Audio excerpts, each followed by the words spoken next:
Hi, I'm Glenn Bowser, owner of Charlie's Restaurant. We're going to be on the William Pace Show this evening. Be sure you watch.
J'irai combattre pour mon pays, et si vers lui de l'appel, je viendrai sous toi fidèle.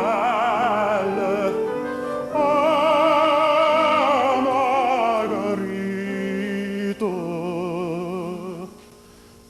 avant de quitter ces lieux,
Hello, I'm William Pace. Tonight we're at Charlie's at Courthouse Plaza, and in a few moments we'll be talking with the owner Glenn Bowser and the head chef Mark Schaup. As you know, each week we start the show out by reading letters from the viewers, and I would like to take this opportunity to invite you to write. I love receiving your letters, and I promise I'll write you back. To write to the William Pace Show, write to P.O. Box 3644, Dayton, Ohio 45401. That's P.O. Box 3644, Dayton, Ohio 45401. The first letter tonight is from a Heather Gregory of Dayton. Dear Mr. Pace, my friends and I watch your show every week. We tape it to send to our friend who is out of state at college. We find your show to be very entertaining. We, as do you, hope that your show will one day be a national show. We feel that everyone in America should be exposed to your delightful show. Sincerely, Heather Gregory. P.S. I would really appreciate if you could wish happy birthday to one of your biggest fans, Kim Farmer. Well, thank you very much, Heather, for writing. And Kim Farmer, happy birthday from the William Pace Show. And we're going to send you and Heather a gift certificate to Franco Italiano Ristorante in the Oregon Historic District. The next letter is from a Dolores C. Henderson of Dayton. Dear Mr. Pace, I have been watching your show for over a year. I really have enjoyed all the guests. However, I was most impressed with the show you had with Wintley Phibbs as your special guest. You are a most gracious host and you make each one of your guests feel welcome. Please continue to bring the professionalism to your show you bring to me as a viewer. May God bless you. Sincerely, Dolores C. Henderson. Well, thank you very much, Dolores, for writing, and we're going to send you a gift certificate to Dappers and Dames at 3303 Wayne Avenue. The last letter tonight is from a Mr. Kelly of Dayton. Dear Mr. Pace, I have been watching your show on Channel 2 for the past several months and just wanted to let you know how much I enjoyed the opportunity to be able to watch a local talent such as yourself. It is clear to the more casual observer that your efforts, both mental and physical, bring a touch of professionalism into local TV programming that pleases me greatly. Keep up the good work and we shall all surely benefit. Sincerely, Mr. Kelly. Well, thank you very much, Mr. Kelly, for writing, and we're going to send you a gift certificate to Salem Auto Car Wash and Polish.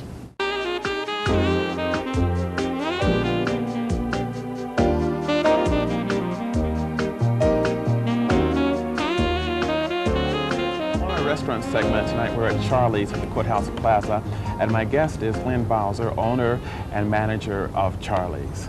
How are you? Good to see you tonight. Great, good to see you as well. How long has Charlie's been in existence? The restaurant originally opened in 1980 in the arcade, and of course in October of 1991 we relocated here to Courthouse Plaza. What makes Charlie's different from all the other restaurants in the area? Well, I think two important things make it different. Number one, as you'll see shortly in the kitchen, is our commitment to quality of the product that we serve in the restaurant. We fly all of our fish in fresh from either Boston or Florida. We make all of our pastas here at the restaurant ourselves. All the desserts that are on our menu are made here in the restaurant as well. And our homemade bread that we've been making for a long time and has become somewhat famous, we make here at the restaurant. The second item would be the friendliness in the atmosphere of the restaurant. On numerous occasions, guests as they're leaving will express to me how impressed they are with the friendliness of the atmosphere and especially the staff that works here. Mm-hmm. What's the popular dish here at Charlie's?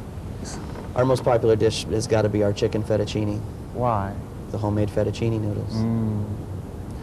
You think if I go in and talk to Chef Mark, he'll prepare that for me? I would say you could probably persuade him to do so, with your help, of course.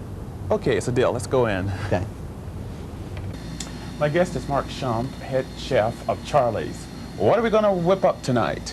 Tonight I thought we'd cook chicken fettuccine. It's one of our most popular pasta dishes. That sounds delicious. Let's get started. The first thing we want to do is grill a chicken breast. Now I've pounded this slightly so it'll be tender. We're going to grill it on our open-faced char broiler, which is very hot, and it's going to sear in the juices of the chicken, and it's going to be quite tender, and it's going to taste like you grilled it outside on a charcoal grill. Growing up as a child, did you want to be a chef? I probably wanted to be a chef since the time I was 13 or 14. I was very interested in cooking shows and watching people make things, and I think that's probably what sparked my interest. Where did you get your schooling? I went to the Culinary Institute of America. It's in Hyde Park, New York. It's a 21-month program, and you get an associate degree.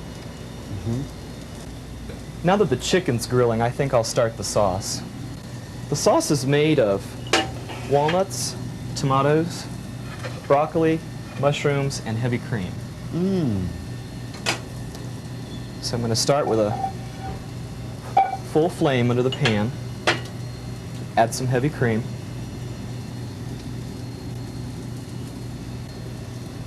sliced mushrooms, walnuts, broccoli, and the tomatoes. And I want to season that with a little salt and pepper.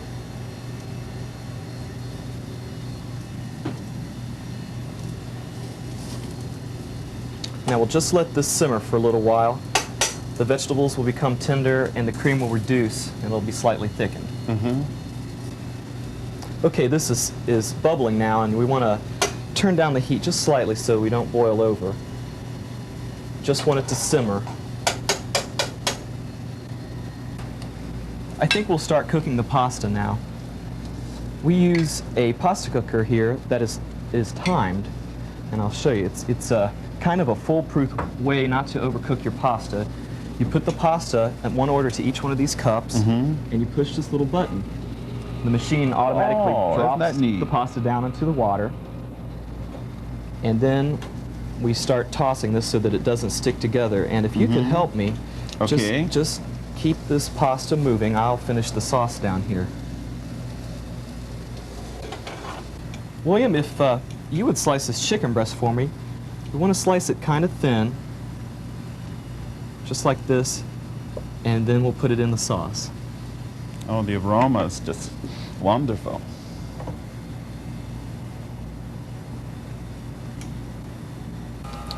Well, William, the pasta cooker is telling us that the pasta is ready.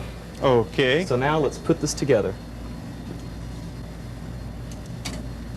I'm going to put the pasta right into the sauce and stir it around so that the noodles all get coated.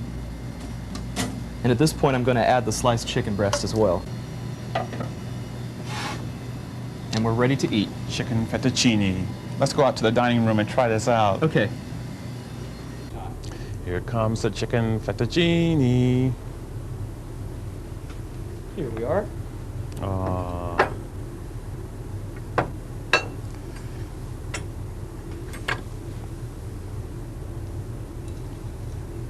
Kind of stuck together.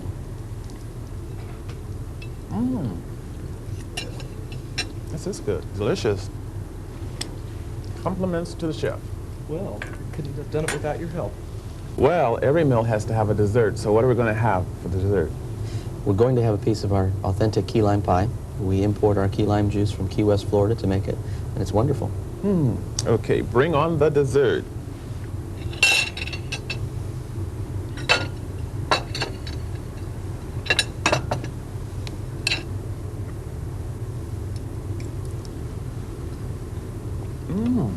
I even like this better, but it's delicious.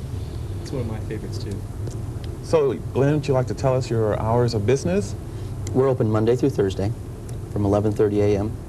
until 9 p.m. We're open Friday 11:30 a.m. until 11 p.m., Saturday noon till 11 p.m., and we're now open on Sundays also from 4 p.m. to 8 p.m. It's very important that you catch our live jazz every Friday evening from 5:30 till midnight. All local entertainment. Very Wonderful, wonderful. I'd like to thank my guests, Glenn and Chef Mark. Thank you. Coming up next, Mr. T. Stay with us. Basically, I'm nothing but a overgrown mama's boy. And that's important that people know that, as tough as I am, you know. It's Mr. T tonight on the William Pace Show. Recently, I visited Yellow Springs to have a chat with Mr. T. He was in town to autograph his new comic book, Mr. T and the T-Force, at the Dark Store Books and Comic. Here's what he had to say. My special guest is Mr. T.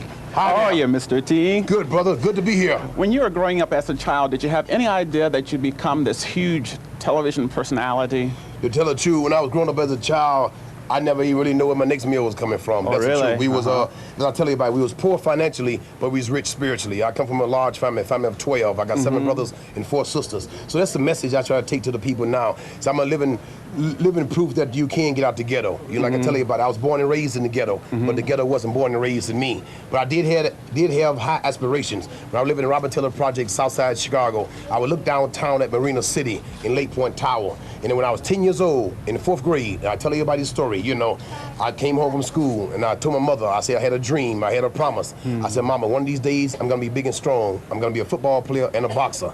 I'm gonna buy you a beautiful house, and I'm gonna buy you pretty dresses. That was my goal in life. So even I've done that in 1986. So if I never make another dollar, if I never be on TV again, that's all I ever want to do in life, buy my mother a house. I've done that, you know. So what I'm doing now is basically icing on the cake, because it allows me now, I still go to schools, tell the kids to stay in school, don't be a fool, tell the parents to be better parents, tell the kids don't join gangs, don't get involved with drugs, you know. And that's the message I try to, we want the book, basically want the book to reflect on my life, what I've been doing for the past 10 or 12 years, you know, telling the kids don't be a dope, you know, watch out for strangers, you know, don't get involved with the negative things, you know, especially black kids in the ghetto, tell them you can read, you can write if you want to. You know, crime don't pay. Don't get involved with gangs. You know, I could have got involved with the game, but why didn't I? Because I love and respected my mother too much. Basically, I'm nothing but a overgrown mama's boy, and that's important that people know that. As tough as I am, you know, I don't fear the living, the dead, the unborn. You know, I'm rich enough, I'm bad enough, old enough to do drugs, but I don't. That would disappoint my mother, you know. So that's important. Like I said, if more guys come out and say that they're mama's boys, then we wouldn't have the drive-by shootings. We wouldn't have the violence that we have.